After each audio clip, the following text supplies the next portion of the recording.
Olá, meus amigos, tudo bem? Hoje teremos mais um programa Prova Final, uma parceria firmada entre a TV Justiça e a Rede de Ensino LFG. O meu nome é Emerson Malheiro, eu sou advogado, doutorando e mestre em Direito, professor de Direito Internacional e Direitos Humanos. Como vocês já sabem, o programa Prova Final é dividido em 3 blocos. No primeiro bloco, teremos o tema do dia, Pacto de São José da Costa Rica. Apresentarei para vocês a Comissão Interamericana de Direitos Humanos e também a Corte, apresentando cada uma das funções delas, bem como o posicionamento do Pacto de São José da Costa Rica no ordenamento jurídico brasileiro. Na sequência, teremos o segundo bloco, Pergunte ao Professor. Alunos de todo o Brasil elaborarão questões sobre o tema que serão respondidas com bastante atenção. No terceiro bloco, apresento para vocês o X da questão. Perguntas extraídas de concursos públicos serão examinadas com a pertinência e profundidade necessárias para a sua cognição. Vamos agora ao tema do dia.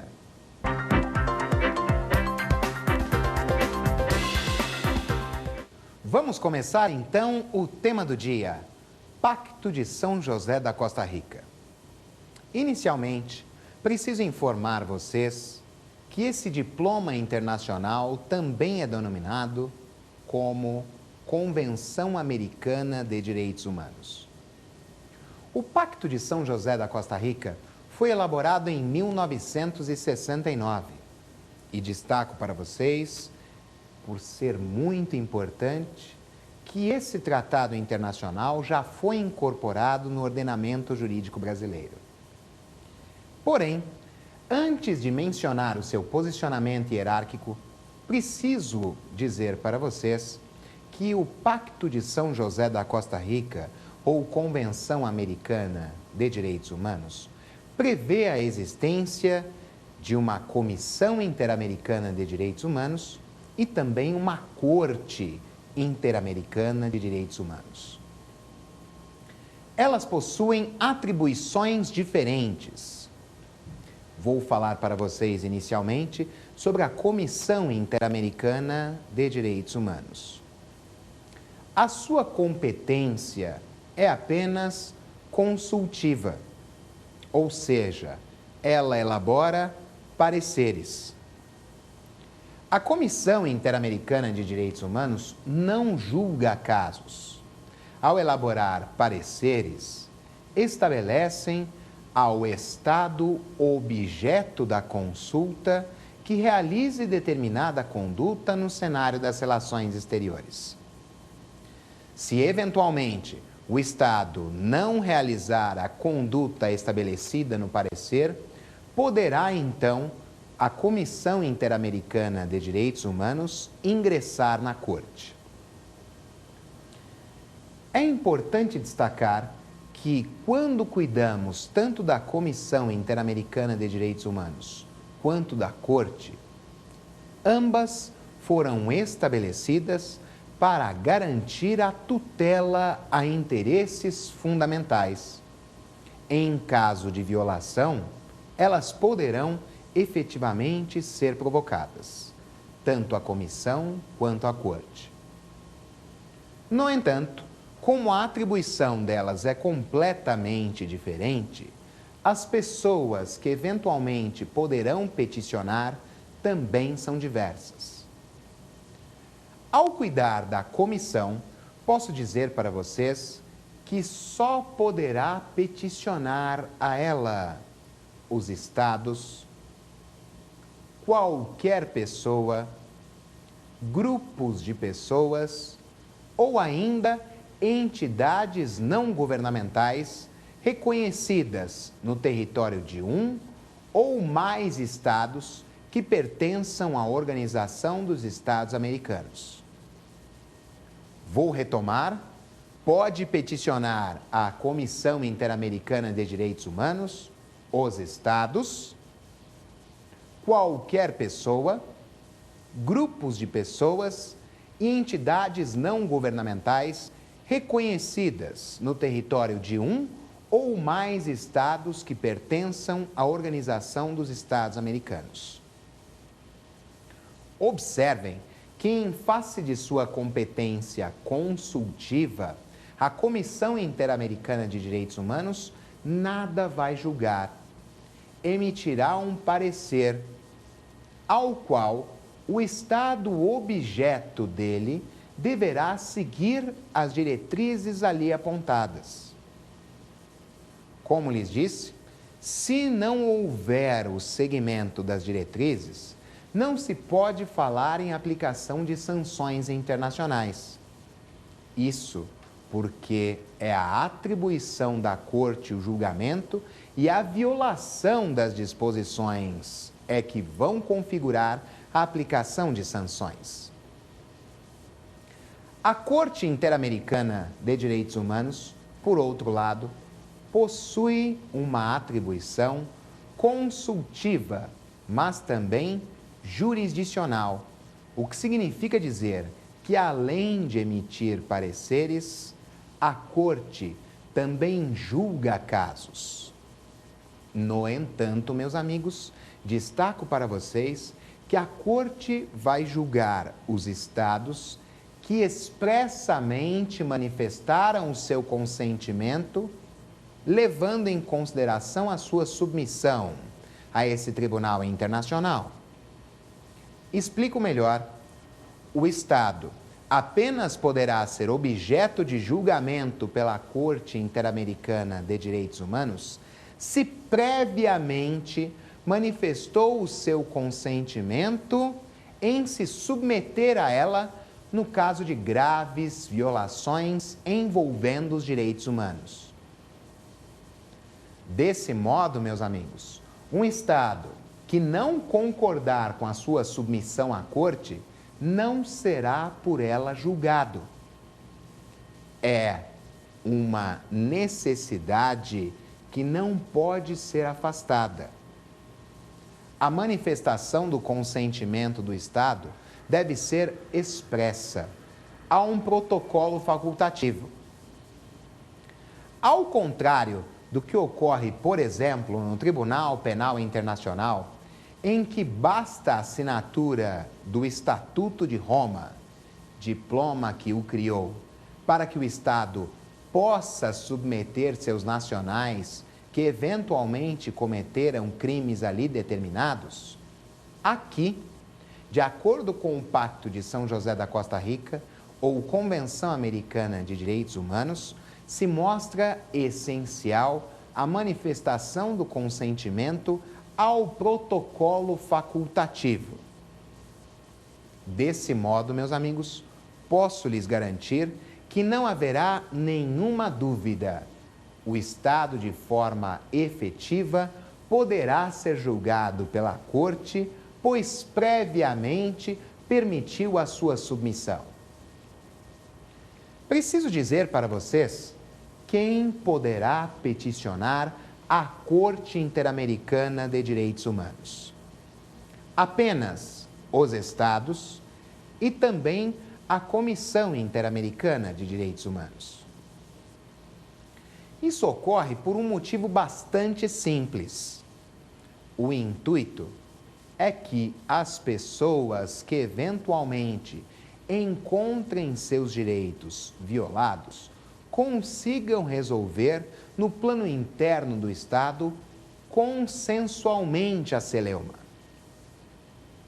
Isso significa dizer que se mostra essencial o esgotamento dos recursos internos para que então se possa falar na admissibilidade do caso à comissão ou mesmo à Corte.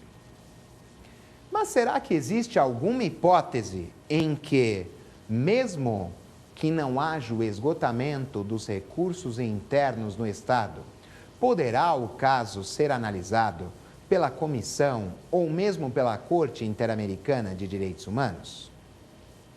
É claro que sim.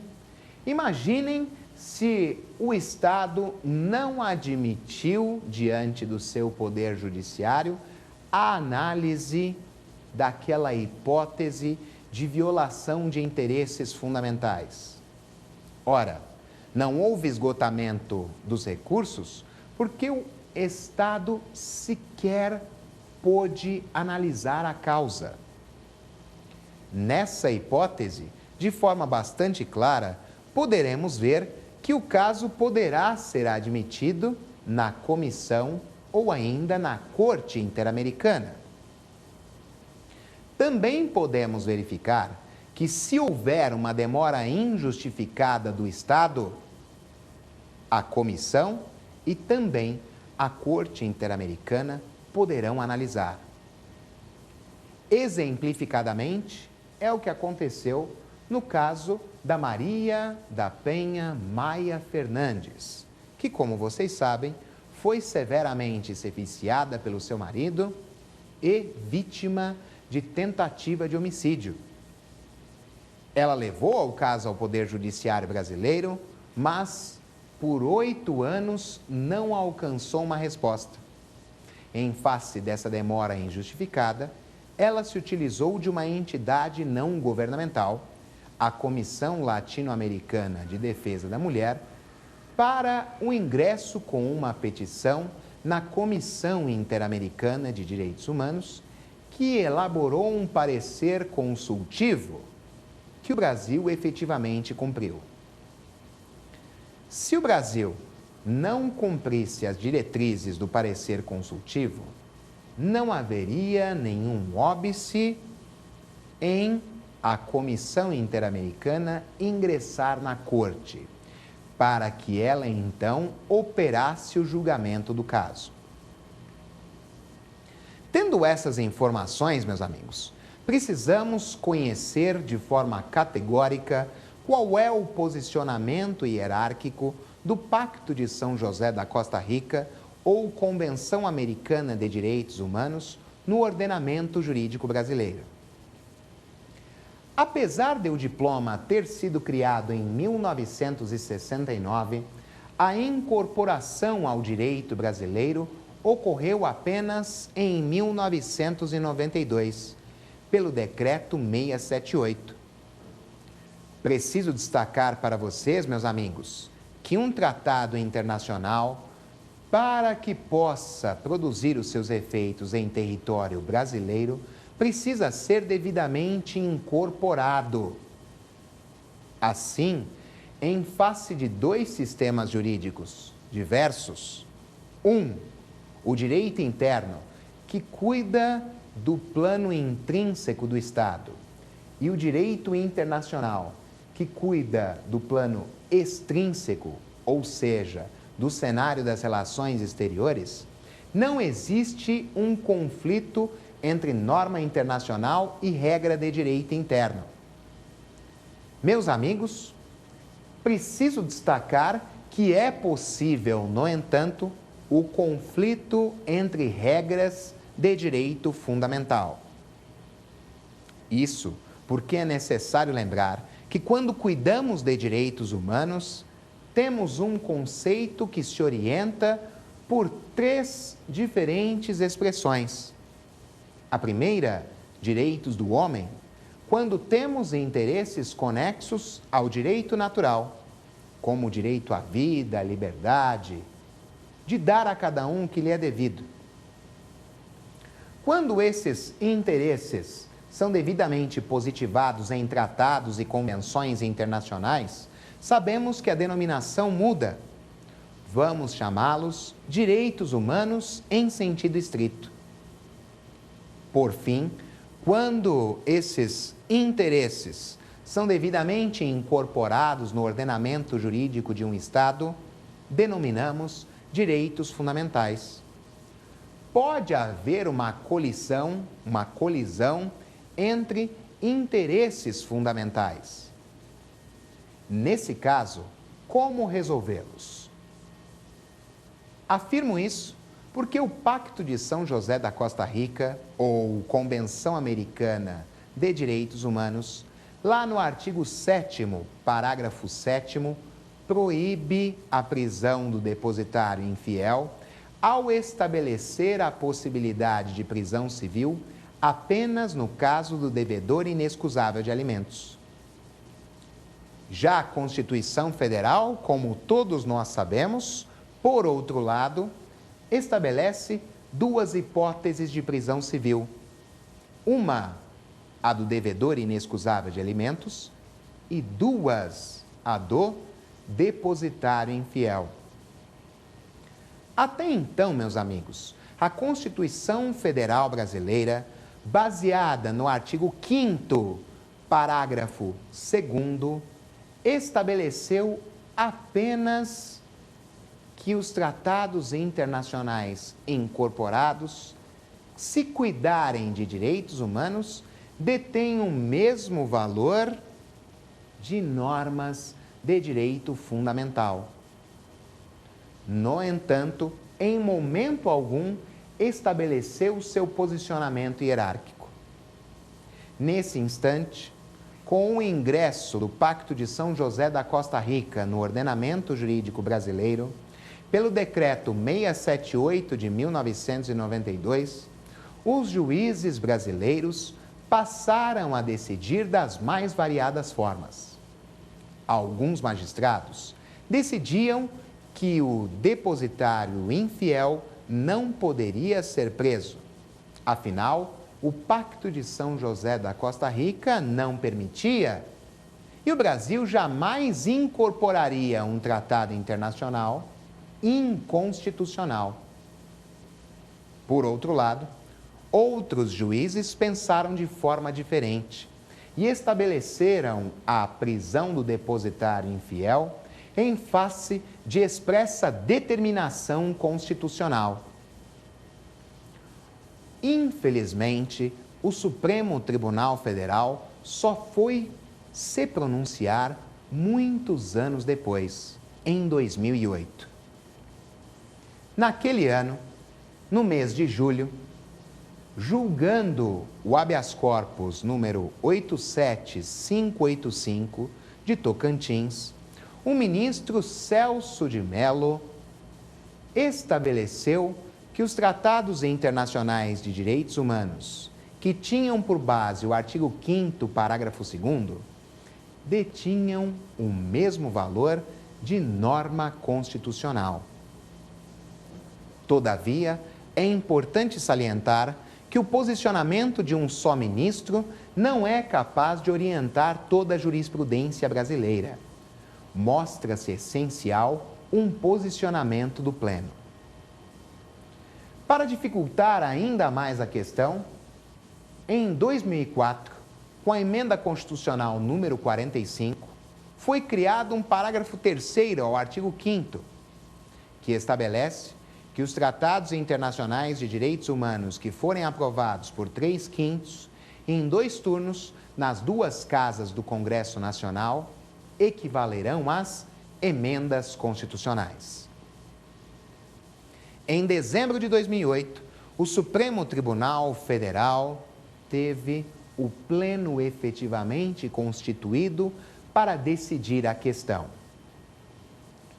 No julgamento do recurso extraordinário 466343 de São Paulo, os ministros se reuniram e, naquele instante histórico, o STF contava com 9 ministros. Em uma decisão muito apertada, por 5 votos a 4, os ministros decidiram categoricamente que os tratados internacionais de direitos humanos, e em especial o Pacto de São José da Costa Rica, por obedecer ao artigo 5º, parágrafo 2º da Carta Magna, detém o valor de norma supralegal. É isso mesmo, meus amigos? Significa dizer que o Pacto de São José da Costa Rica está acima de todas as regras do ordenamento jurídico brasileiro, mas logo abaixo da Constituição Federal. Por outro lado, De forma clara e inequívoca, o artigo 5º, parágrafo 3º, estabelece que, se houver a aprovação pelo quórum qualificado, os tratados internacionais de direitos humanos equivalerão às emendas constitucionais e estarão um plano acima.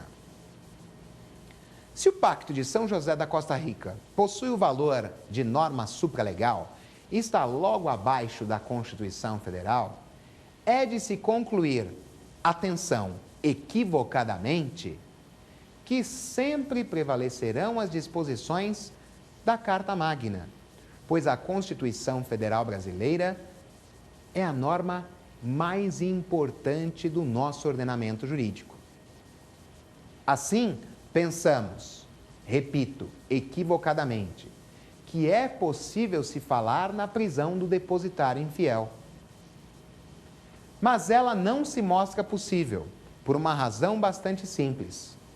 Sempre que houver a colidência entre interesses fundamentais, ou seja, envolvendo direitos humanos, prevalecerá a norma mais benéfica.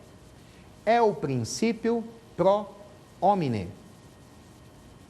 Tanto isso é verdadeiro que, em 2009, no final daquele ano, o Supremo Tribunal Federal editou a súmula vinculante número 25, que proíbe a prisão do depositário infiel, qualquer que seja a modalidade de depósito.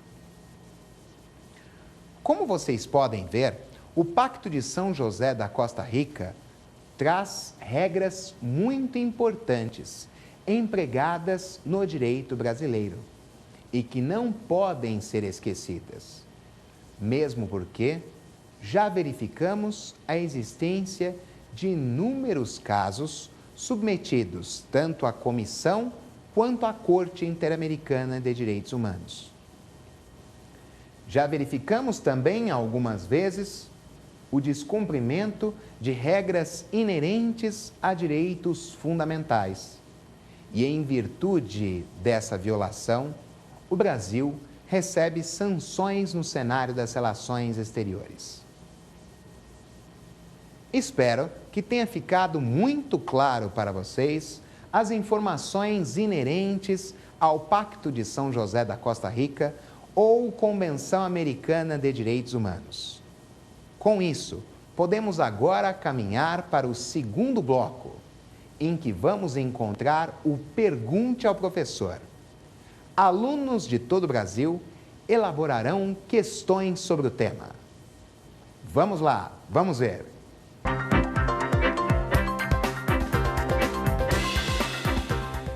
Vamos agora ao Pergunte ao Professor. Alunos de todo o Brasil elaborarão perguntas sobre o tema.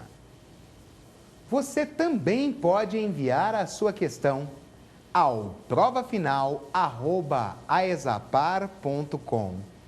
Será uma enorme satisfação respondê-la.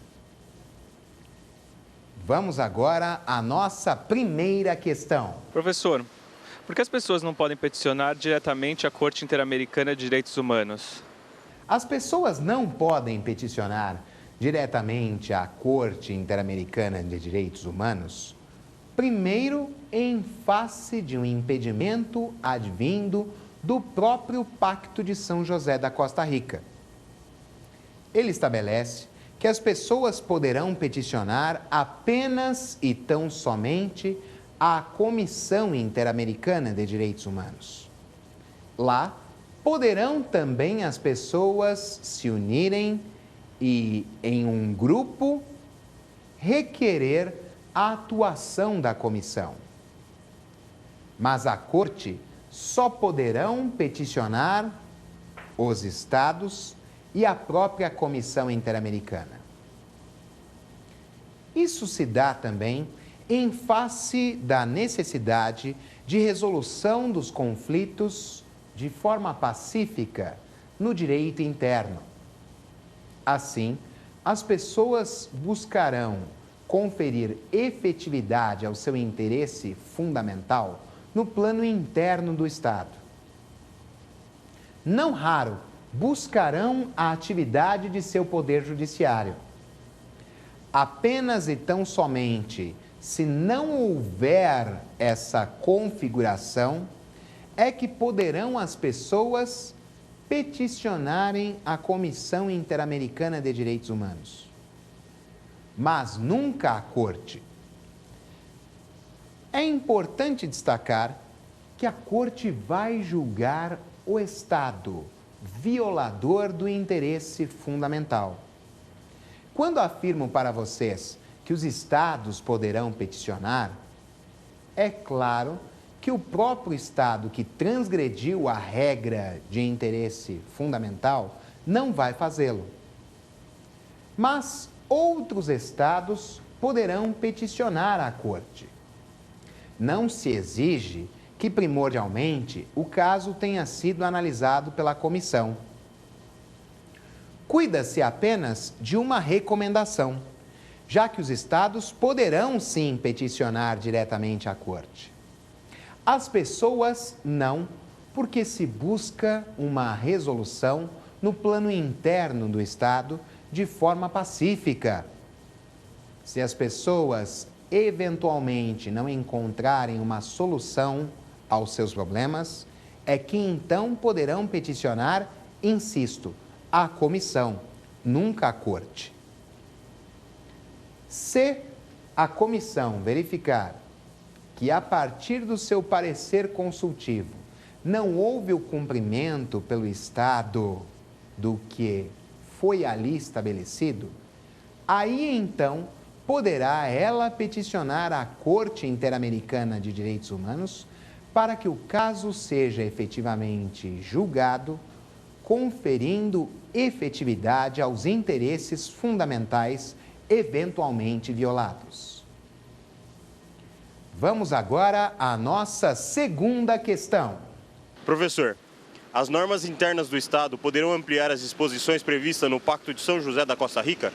As regras internas que levam em consideração a legislação do Estado poderão, de forma efetiva, ampliar os direitos que são objeto de uma garantia no Pacto de São José da Costa Rica.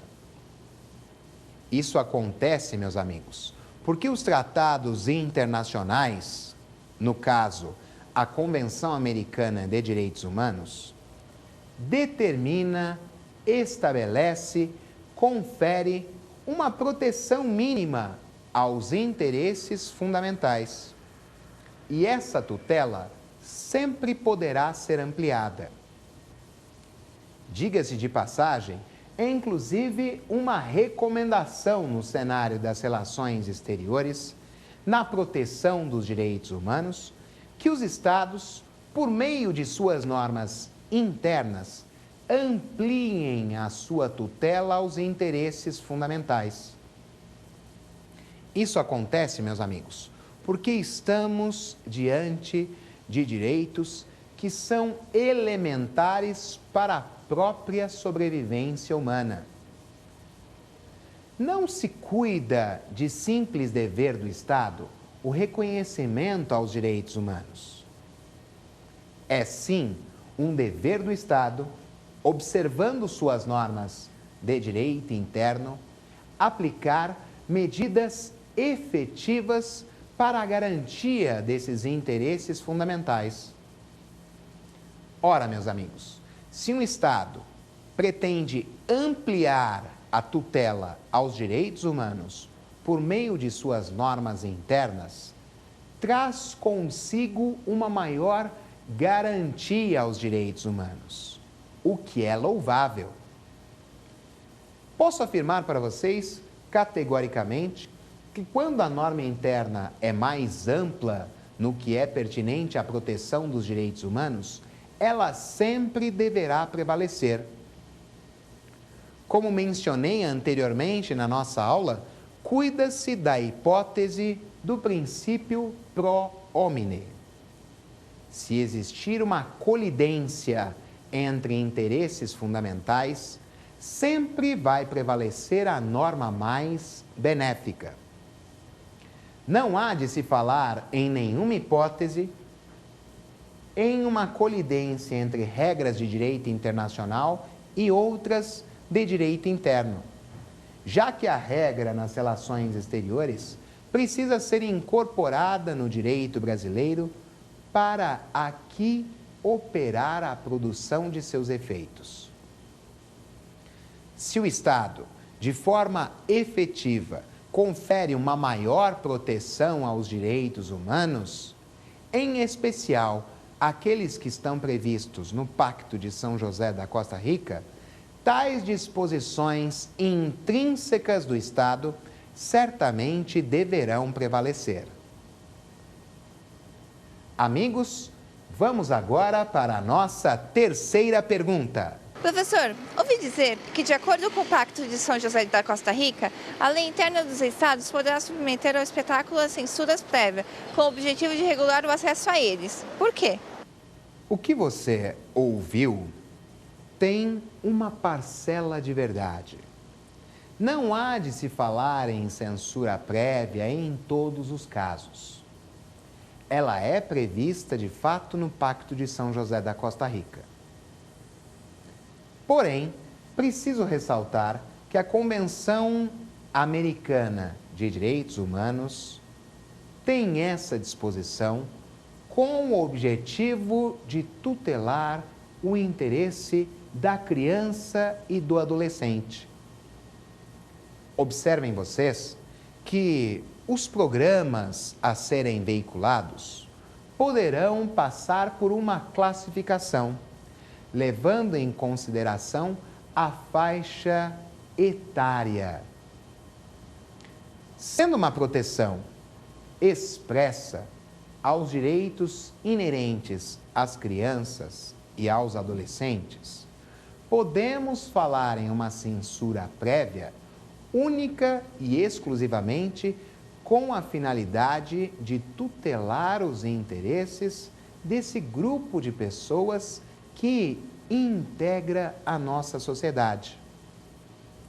Não podemos, portanto, jamais, em hipótese alguma, falar em censura prévia com o intuito de impedir a livre manifestação do pensamento. Ora, estamos diante de um direito que é mais amplo que a simples liberdade de expressão. Assim, meus amigos, se o foco da censura prévia for atingir frontalmente a liberdade de expressão, ou ainda de forma mais ampla, a livre manifestação do pensamento, ela não poderá ser utilizada. Será a censura prévia empregada, eu insisto, no caso de proteção dos interesses da criança e do adolescente. Afinal, é certo que não poderá esse grupo de pessoas acompanhar todo e qualquer tipo de programa. A classificação por faixa etária é inclusive uma recomendação bastante positiva. Afinal, crianças e adolescentes deverão ter acesso a uma programação que esteja em consonância com os seus interesses e, mais importante, meus amigos, com o seu desenvolvimento. Se verificarmos a hipótese do emprego da censura prévia com outros fins, ela deverá ser vedada, proibida, pois atingirá a livre manifestação do pensamento. Vamos agora à nossa quarta questão. Professor, o Estado precisa reconhecer formalmente uma jurisdição de Corte Interamericana de Direitos Humanos para submeter a elas, ou basta ratificar o Pacto de São José da Costa Rica? Meus amigos, ao contrário do que acontece com alguns tratados internacionais de direitos humanos, no Pacto de São José da Costa Rica, ou Convenção Americana de Direitos Humanos, se mostra essencial a expressa manifestação do consentimento do Estado para que ele possa se submeter à Corte Interamericana de Direitos Humanos. Aqui não haverá o julgamento de pessoas, mas sim do próprio Estado, pessoa jurídica de direito internacional público. Isso exige a sua concordância com essa submissão. Um Estado, portanto, não será julgado pela Corte Interamericana de Direitos Humanos se expressamente não consentiu no que é pertinente à sua submissão quando houver violação de interesses fundamentais. É claro que isso facilita e muito a atuação da Corte no cenário das relações exteriores. Afinal, um Estado já sabe que, tendo manifestado seu consentimento, a sua concordância prévia no que é pertinente à sua submissão, realizará condutas em que não haverá transgressão aos direitos humanos. Por óbvio, o Estado tem o conhecimento pleno de que, se essa transgressão ocorrer, poderá ser ele julgado pela Corte Interamericana de Direitos Humanos. E quando a Corte julga e de forma efetiva profere uma decisão, não existe outra opção ao Estado senão obedecer às diretrizes. Caso contrário, em face da decisão de um tribunal internacional, poderão ser aplicadas sanções nas relações exteriores, ou seja, mecanismos coercitivos de solução de controvérsias. Ora, meus amigos, verificamos que a hipótese configurada no Pacto de São José da Costa Rica é bastante diferente daquela que encontramos, por exemplo, no Tribunal Penal Internacional. Lá, para que possa haver a submissão a ele, é simples. O Estado deve apenas ratificar o Estatuto de Roma, que é o diploma que o criou. Nessa hipótese, poderá o Estado submeter seus nacionais ao TPI. No Pacto de São José da Costa Rica, não basta a simples ratificação da Convenção Americana de Direitos Humanos. É essencial, fundamental, elementar, que o Estado concorde expressamente que, no caso de violação aos direitos humanos, poderá ser ele julgado pela Corte no cenário das relações exteriores. Vamos agora, meus amigos, à nossa quinta e última pergunta. Professor, sempre será necessário o esgotamento dos recursos internos para a admissão e uma petição na Comissão Interamericana de Direitos Humanos, ou se admite exceção?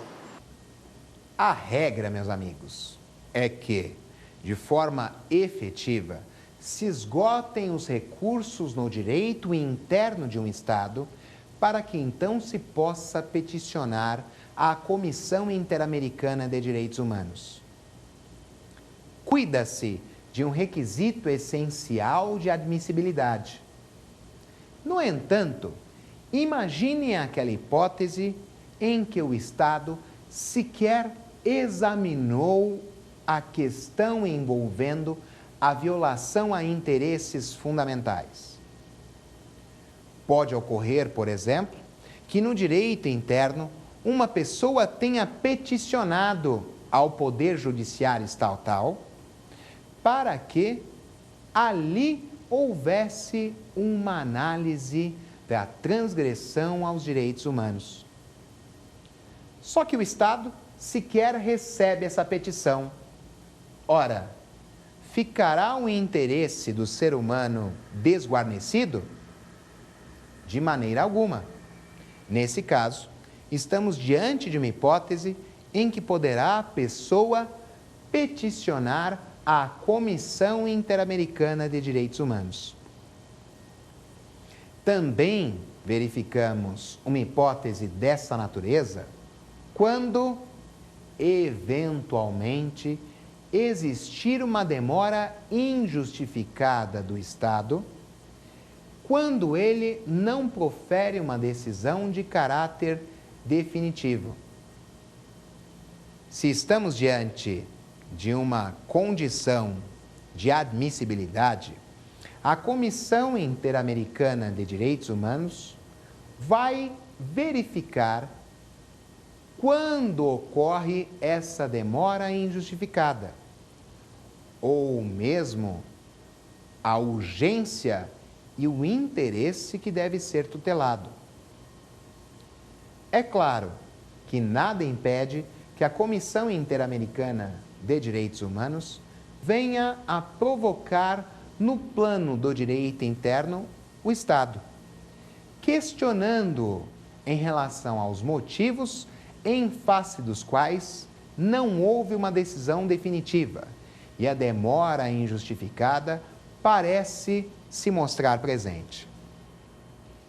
Se o Estado, mais uma vez, meus amigos, se mostra silente, se mostra inerte ou se mostra leniente, nada mais correto do que a Comissão Interamericana de Direitos Humanos receber a petição, tenha sido ela formulada por outro Estado, por qualquer pessoa, grupos de pessoas ou ainda entidades não governamentais reconhecidas no território de um ou mais estados que pertençam à Organização dos Estados Americanos. Recebendo a petição, a comissão poderá elaborar um parecer consultivo, traçando diretrizes que deverão ser seguidas pelos estados. Entretanto, em face da inexistência de um caráter vinculativo, não haverá a aplicação de sanções se o Estado não seguir o parecer consultivo. Como já mencionado anteriormente, nesse caso, poderá a Comissão Interamericana de Direitos Humanos ingressar na Corte, fazendo um pedido para o julgamento do caso. Espero sinceramente que as perguntas tenham sido respondidas a contento. Lembro que você também pode fazer a sua pergunta enviando um e-mail para provafinal@aexapar.com. Vamos agora, meus amigos, para o próximo bloco.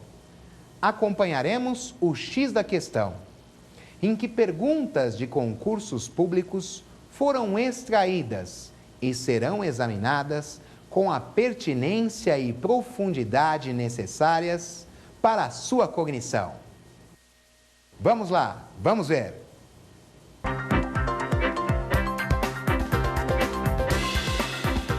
Amigos, vamos agora ao X da questão. Perguntas extraídas de concursos públicos serão examinadas para a sua cognição. Acompanhemos agora a primeira pergunta. Defensoria Pública, São Paulo, 2006, FCC.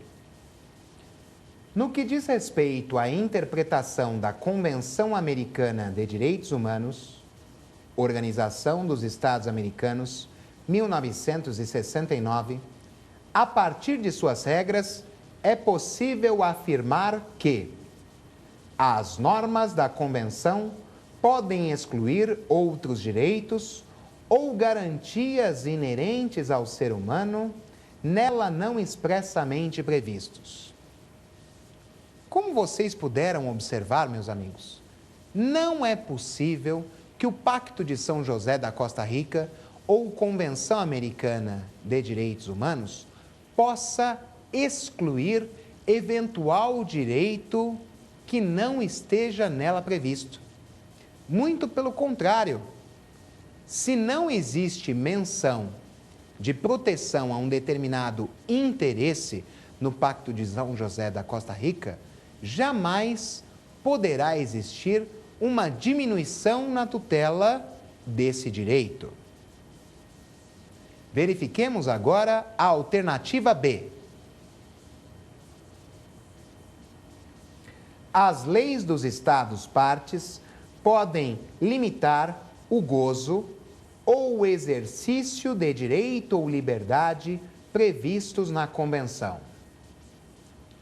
Conforme eu disse para vocês, não poderá haver uma diminuição aos interesses fundamentais. Não cabe ao direito interno restringir eventual proteção consignada na Convenção Americana de Direitos Humanos. Muito pelo contrário, poderá sim ocorrer uma ampliação, jamais uma limitação, diminuição ou restrição. Mesmo porque, se ela ocorresse, haveria uma violação à característica dos direitos humanos da proibição do regresso ou vedação do retrocesso. Ou seja, uma vez conferido um direito fundamental, não poderá haver uma diminuição nessa tutela. Vamos analisar agora a alternativa C. As normas da Convenção podem excluir ou limitar o efeito que possam produzir outros atos internacionais da mesma natureza. Amigos, como vimos anteriormente, não é possível a diminuição à proteção dos direitos humanos em relação ao estágio em que essa tutela se encontra. Pela mesma razão, não poderá o Pacto de São José da Costa Rica restringir direitos humanos que estão previstos em outros tratados internacionais. Muito pelo contrário, pode existir apenas uma ampliação.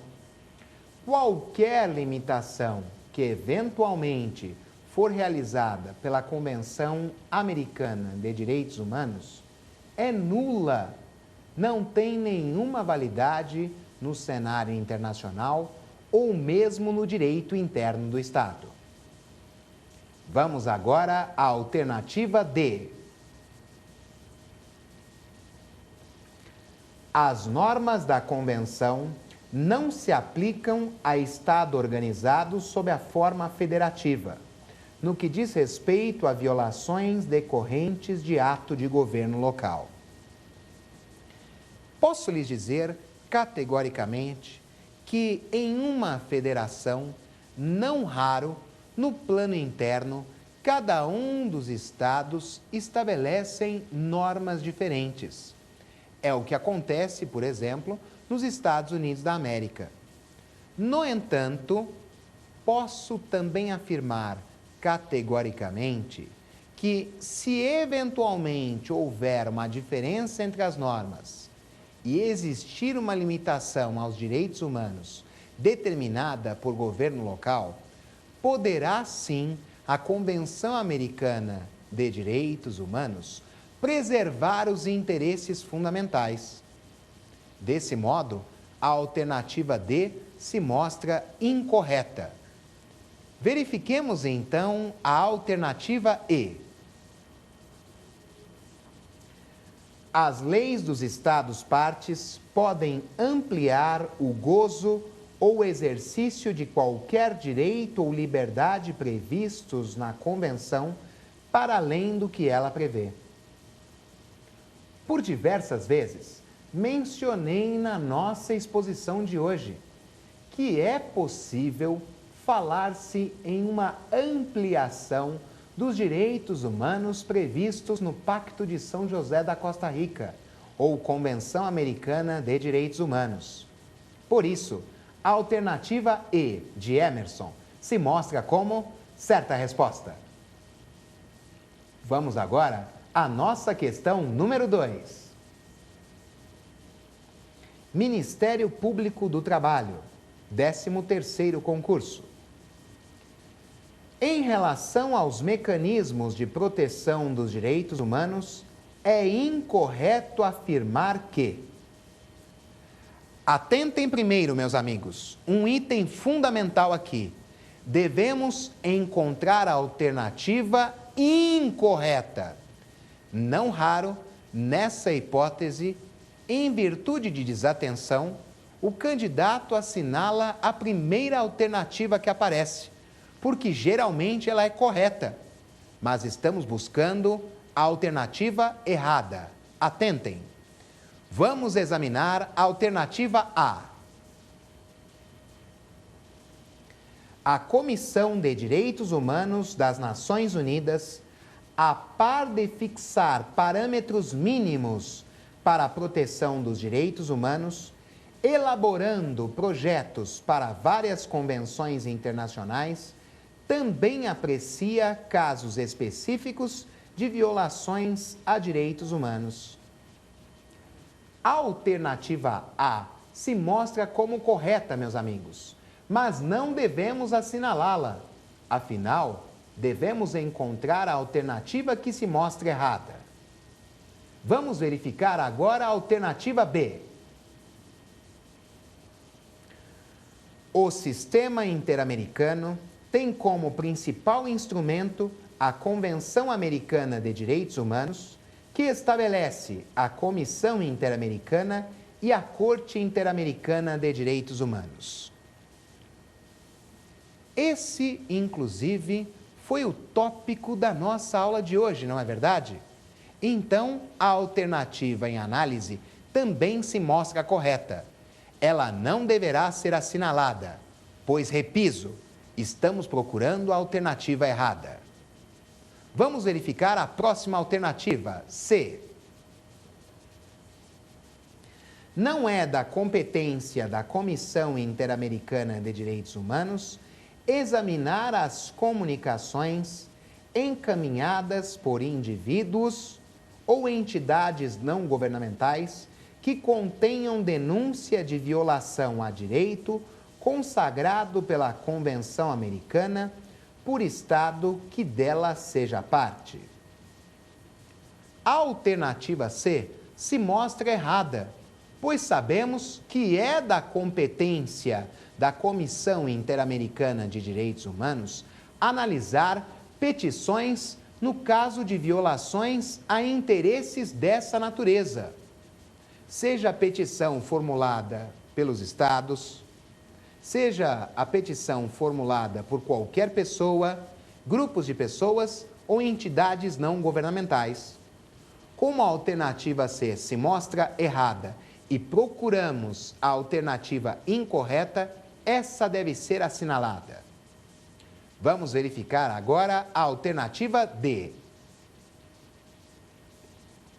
A Corte Interamericana de Direitos Humanos possui competência consultiva e contenciosa. A alternativa D também se mostra como correta. Em virtude disso, ela não deve ser assinalada. Trazemos, então, a alternativa C, por apresentar uma hipótese incorreta como certa resposta. Terminamos, então, mais um programa Prova Final. Espero que o tema tenha sido bastante interessante para o entendimento de vocês. Desejo-lhes muito sucesso, um grande abraço, contem sempre comigo.